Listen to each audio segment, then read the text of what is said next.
Hello everyone, my name is Neil Horan.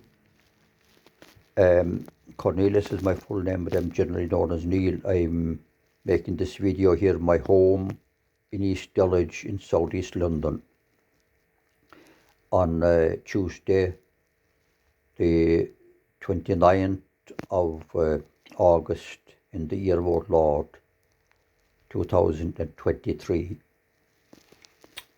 I send my warmest Christian greetings to you, wherever you may be watching, and to your family and to your friends, and wish you all the best for the future. It's now 19 years since I met a citizen of Brazil in the city of Athens, the capital city of Greece. It was during the Olympic Games in 2004. And this citizen of Brazil was leading the marathon and probably would have won the gold medal were it not for my intervention. His name was Vanderlei Cordeiro de Lima.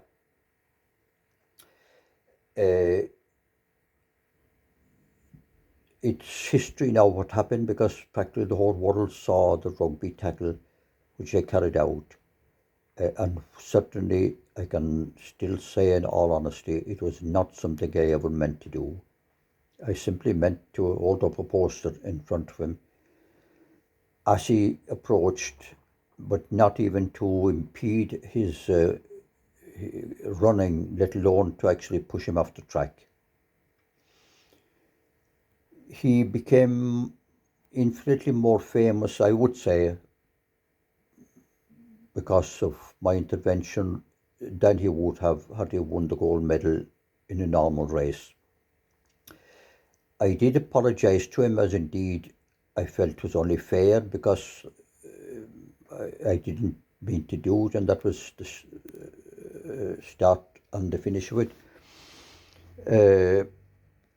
I sent a couple of letters of apology, one to the Brazil Olympic Committee, another to the correspondent of O Globo television here in London. O Globo is one of the main television stations in Brazil, and there was a correspondent called Fernanda.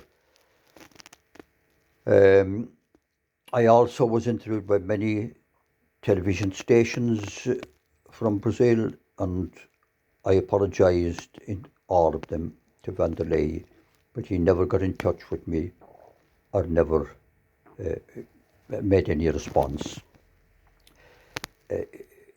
He certainly seems to have done very well since, and I believe that he's opened up a sports shop, and that he's helping young kids to get off the street and helping them to use sport as a way to develop themselves and a way to have a real interest in life.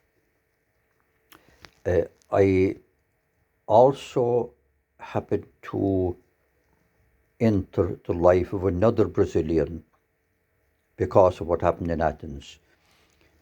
And she became my friend, and we've been friends ever since.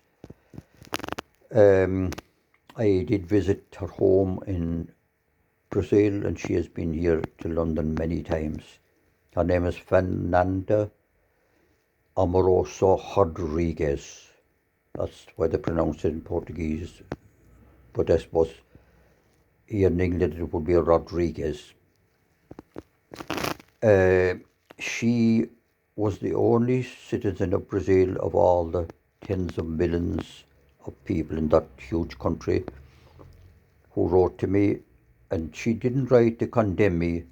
She wrote to try and understand why I did it, which of course was a real admirable motive, and I think she really deserves great praise for doing this, for standing out from the crowd, and for having her own opinion. Our friendship has varied of course, over those years, it has gone from being very weak at times, from being even tiresome, to being very strong, and to being very enjoyable. I think about it every day. I don't dream about her, I must say, although she did say that she had a dream about me. She is an unusual person that she's only one eye, and that eye is very weak, so she has only about a fifth of the normal vision, and yet it's incredible how quick she can write, almost as quick as I can, who, thank God, have my normal sight.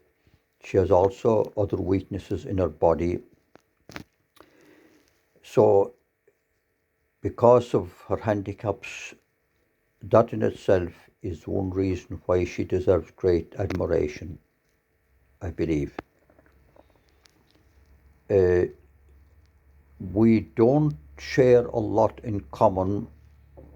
She is young enough to be my daughter, although she has a certain interest in Irish things, especially Irish music. I've tried to get her interested in Irish games, hurling, football, but I think maybe that's a step too far for her. But she certainly, I would say, does enjoy Irish music whenever I played it for her, and I think she appreciates it too. But I hope she appreciates classical